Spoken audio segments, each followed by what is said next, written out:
Cool. All right. So welcome back, everybody. We are interviewing another one of our POW conference presenters.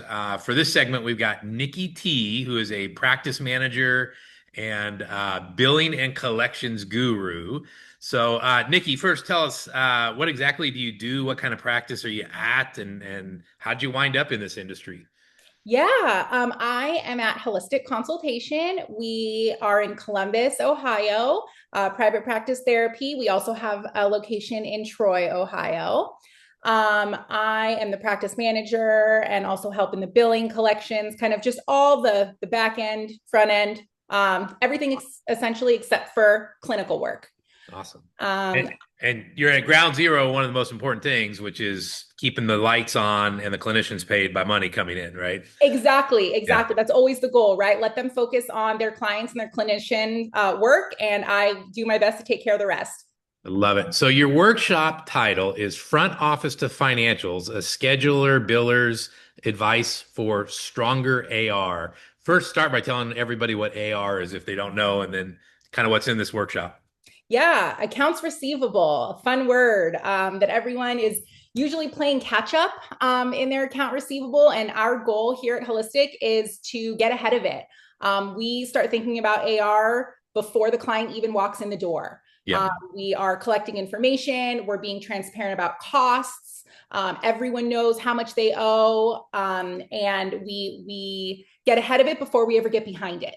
I love it. Well, and that's huge because a lot of times when we go into practices and do consulting, we see these practices start getting so far behind they literally forget about client balances, Yeah, or they just decide it's not worth the fight, or they're embarrassed they're contacting a client 6 months after a session for a $50 copay, so they just absolutely. one way I look at it is that they could almost pay for some of the admin help they need if they could simply collect this money better. So. Precisely. So you guys are charging before people actually ever come into the appointment. Is that? Yeah, we charge our copays remotely in the morning.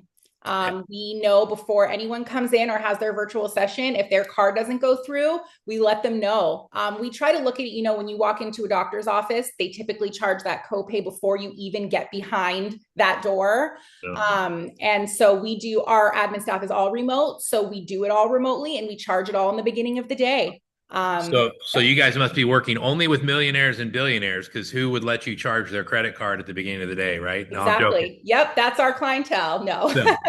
So, so Joe and Jane Public are okay with this? Yeah, we let them know ahead of time. We're very transparent with how we do things. We let everybody know ahead of time. And that usually we have those conversations. The hard conversations happen in the very first phone call, so they don't have to happen again. So then on the backside of this, like compared to the average practice, a week, 2 weeks, 3 weeks after a session, how many copays are you guys chasing down per every 100 appointments, 200 appointments? I mean, is it down near zero? It's down near zero. Yep. Wow. We don't let patients go more than one or two sessions without having paid that copay. We get in contact and we figure that out before they can keep going. So, one of the divides in the group practice world, we got the clinical side and the admin side, and the clinicians want everything to be as humane as Of possible for course. their clinicians are okay with this, charging clients before they ever come in the door kind of thing. Yeah, I mean, some of the newer clinician things we do have to explain it. It is a shock, like it is to most people hearing this, right? We charge Yeah. before what? But it is good because if someone comes into their appointment and they don't know that their card is declined, they don't know that they've overdrawn or that their account is even compromised, we give them that heads up very gently before they come into their appointment. Never shaming, just hey, it's always, did you get a new card maybe, or how can we work with you on this? And we really stress that it is of course for our benefit as a private practice to be paid. However, I'm sure we've all been there too. Do you want, as a patient, an $800 bill a couple months later that you have to Yeah. figure out how to Yeah. pay, or can you handle a $50 one that week and then you figure that out then? So it's benefits both sides. Yeah. I would think too, it's got to have some interesting kind of ripple effects on things like cancellations and things like that. I mean, just the people that flat out forget they have an appointment, but then you get that like pop up on your phone that your credit card ran, and you're like, oh, that's right, I have an appointment today. Like even stuff like that, I would think there's positive effects. Yeah.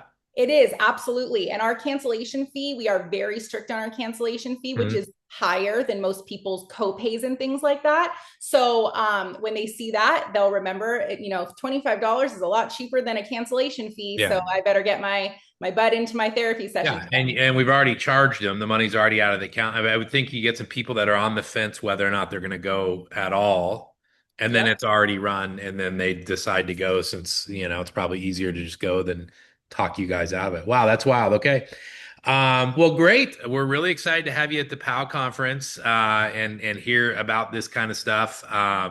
So we will see you in a couple weeks. We've got you slated for February 20th, 9 to 10 Central Time. So Yep. looking Yep. I'm forward. super excited. Yes. Thank you guys and can't wait to talk to you.